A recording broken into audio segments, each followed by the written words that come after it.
नमस्कार दिव्य संजनों, ज्योतिष के कार्यक्रम का खूब खूब स्वागत है। मैं हूं श्रीवास्तव, आपका ज्योतिष सलाहकार। आज हमारे साथ बैठे स्टूडियो के अंदर डॉक्टर विश्वनाथ जी। गत दौरान हमने राहु के ऊपर मीन राशि का प्रभाव लिया था जी। क्या कि भाई राहु का गोचर जो मीन राशि पे चल रहा है उसके हिसाब से क्या क्या परिणाम आते हैं मीन राशि के जातकों के लिए। अब इसी टॉपिक को आगे बढ़ाते हुए हम लोग चर्चा करते कि भाई मीन राशि के ऊपर मेष, सिंह और धनु जी राशियों के ऊपर क्या क्या इम्पैक्ट पड़ सकता है। जी।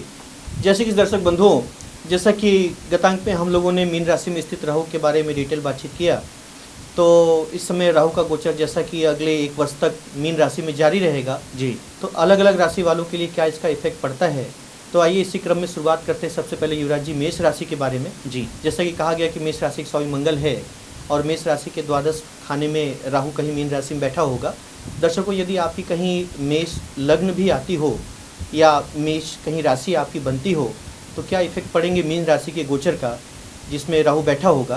तो सबसे पहले युवराज जी, व्यक्ति के मेंटल हेलुसिनेशंस या व्यक्ति के साइकोलॉजी पे जी। जो पिछले 1 वर्षों से बहुत ही माइनस इफेक्ट थे या नेगेटिव इफेक्ट थे, कभी कभी हम बहुत अधिक नेगेटिविटी में घिर जाते हैं जी। अब उससे मुक्त होने का समय आया। जी। यानी व्यक्ति थोड़ा साइकोलॉजिकली अच्छा फील करेगा। और कभी कभी युवराज जी, हम जब स्थलांतर कर देते हैं या देश से प्रदेश की तरफ गमन करते हैं जी। तो हमें काफ़ी अच्छा बेनिफिट भी होता है। युवराज जी, जो परिवार में फीमेल के या किसी लेडीज़ के हेल्थ का भी इश्यूज़ या कोई क्वेश्चंस था उसमें भी काफ़ी अच्छे सकारात्मक रिजल्ट मिलते दिखेंगे। और युवराज जी, अगर हम बात करें प्रॉपर रूप से मेष राशि या मेष लग्न वालों के लिए जी। राहु के गोचर का, तो कुल मिला के एक मिला जुला सामान्य से असर जरूर दिखेगा। यानी माइनस ट्रेड घटते हुए दिखेंगे। बिल्कुल। मतलब कि जो मानसिक जो उनको पीड़ा हो रही थी पिछले 1 सालों से, जी बिल्कुल, वो मानसिक पीड़ा से उन्हें थोड़ी राहत मिलेगी। बिल्कुल। वो लोग घबराएंगे नहीं, उनके काम के अंदर आराम से फोकस कर सकेंगे। बिल्कुल बिल्कुल, सेंट्राइज हो पाएंगे। जी बिल्कुल। क्योंकि राहु का देखा जाता है कि भाई एक चीज तो सबके ऊपर आती ही है कि भाई राहु दिमाग को जल्दी कैचअप करता है। बिल्कुल। युवराज जी, राहु के बारे में एक बड़ा खास पॉइंट ये भी आता है जी कि राहु हमें किसी कार्य में बाधा तो नहीं डालता जी, लेकिन वो हमारे कार्य के फलों को नुकसान करता है। तो यानी हमें जो कार्य हम लोग करते हैं उसका पूरा फ्रूट लेने नहीं देता जी। तो युवराज जी, अब इसी कड़ी को आगे बढ़ाते हैं। जैसा कि सिंह राशि, तो सिंह राशि का स्वामी सूर्य होता है, ये हमारे पंचम खाने में बैठने वाली राशि है जी। तो दर्शकों, यदि आप कहीं सिंह राशि या सिंह लग्न पड़ता हो तो राहु यही कहीं आपके अष्टम खाने में गोचर करता दिखेगा।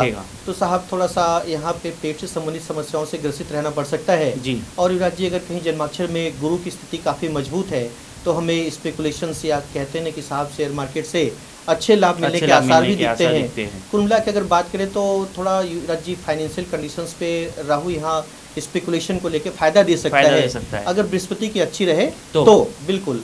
मेरा एक सवाल था कि जैसे कि आपने कहा कि भी बृहस्पति अगर जन्माक्षर के अंदर खराब हो, बिल्कुल आपने कहा कि भी सी राशि और सी जातकों के लिए जो गुरु अच्छा होना चाहिए। बिल्कुल बिल्कुल। तो अगर गुरु अगर समझ लीजिए कि मकर का है या 6, 8, 12 के अंदर पड़ा है, बिल्कुल, तो क्या उसका इम्पैक्ट पड़ता है। बहुत अच्छा सवाल युवराज जी। जैसा मैंने पहले बोलता है कि बृहस्पति यहाँ जीव कार का होता है और राहु यहाँ माया का कार का है। तो साहब, माया के लोलुपता में हम लोग कितने परेशान होते हैं जी। तो ये जो राहु का इम्पैक्ट है बृहस्पति के ऊपर बहुत ही खराब पड़ता है। ऐसी स्थिति में हमारे परिवार में बाल बच्चों की इल हेल्थ का भी सामना करना पड़ सकता है जी। कभी कभी हम उनके कैरियर के लिए भी क्वेश्चंस देखते हैं युवराज जी। और यानी कुल मिला के बच्चों से संबंधित या सेल्फ की उन्नति से संबंधित या ऐसा कह सकते हैं कि अपने चतुर्मुख उन्नति से संबंधित हम हर जगह बाधित से हो जाते हैं। अगर कहीं राहु मीन राशि का गोचर सिंह राशि पे कर रहा हो या सिंह राशि के अनुसार, सिंह लग्न के अनुसार जो राहु का गोचर है बृहस्पति कहीं खराब रहा तो ये सब कैरेक्टर देखने को मिल सकते हैं। बिल्कुल। आइए जानते हैं अब अगली धनु राशि के बारे में। बिल्कुल बिल्कुल। अब धनु राशि का एक कैरेक्टर ऐसा भी आता है कि जिसमें गुरु खुद की ही राशि में उचके हो जाते हैं। बिल्कुल। क्या कि उनके लिए 2 राशि आती है बृहस्पति के लिए, एक मीन राशि होती है और एक धनु राशि होती है। बिल्कुल। पर 2 राशियों में सबसे ज़्यादा गुरु को पसंद आती है अपनी धनु राशि। बिल्कुल। अब धनु राशि के हिसाब से देखा जाए तो भाई राहु गुरु का ऐसे भी शत्रु है।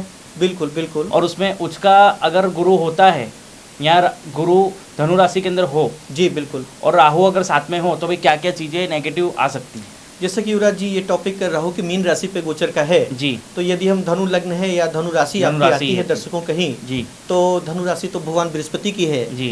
तो ऐसे में इनके ही एक राशि में कहीं राहु का गोचर चतुर्थ स्थान पे चल रहा होगा जी। तो कुल मिलाकर अगर बात को सबमिट करें युवराज जी, तो राहु यहाँ शक्ति स्वरूपा है जैसा कि मैंने कहा कि राहु आपको कभी कार्य से बाधा तो नहीं देता, लेकिन वह आपके कर्म फलों को खासा जाता है, यानी वह आपके अच्छे कर्म फलों को आने ही नहीं देगा जी। तो युवराज जी, कुल मिलाकर के व्यक्ति कभी कभी अपने एबिलिटी से अलग हट करके भी काम करने लगता है जी। और कभी कभी हमें अपने जीविकोपार्जन में कठिनाई का समय भी फील होता है। और यदि दर्शकों, इसके कुछ अच्छे इफेक्ट भी हैं। यदि हम कार्य से संबंधित कहीं बाहर की यात्रा करते हैं, यानी घूम टहल के कोई काम करना शुरू करते हैं जी, तो काफ़ी अच्छी अर्निंग के संकेत मिलते हैं। युवराज जी, कभी कभी हम अपने रहने की जगह में भी परिवर्तन कर सकते हैं, इससे भी काफ़ी अच्छा बेनिफिट मिलता है जी। और युवराज जी, यदि कहीं दर्शकों आपके जन्माक्षर में आपकी धनु राशि या धनु लग्न आता हो तो और मीन राशि के राहु के गोचर के कारण आपको खराब फलों की अनुभूति होती हो जी, तो ऐसे में भगवती जगत जननी दुर्गा की सेवा पूजा अर्चन करने से बहुत अच्छे इसके बेनिफिट आते हैं युवराज जी। और युवराज जी, अगर बात को हम लोग एक सबमिट करें मेष सिंह धनु राशि वालों के लिए कॉमन रूप से बात करें, कहीं मीन राशि का राहु का गोचर आपके लिए बहुत ही खराब फल अनुभव कराता हो, तो ऐसे में सबसे पहले तो हमें अपने परिवार में मोरल कोड ऑफ कंडक्ट बना के रखना चाहिए और स्वाध्याय का सहारा लें।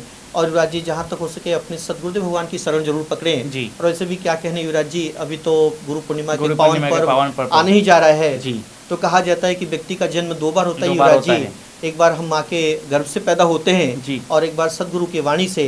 तो जहाँ तक हो सके धर्म में आस्था बना के रखिए और हमें कठिन परिश्रमी जरूर होना चाहिए, क्योंकि राहु का एक खराब आदत भी है, व्यक्ति को आलसी भी बनाता है। तो कठिन परिश्रम के अलावा दूसरा कोई रास्ता नहीं है। बिल्कुल। नमस्कार।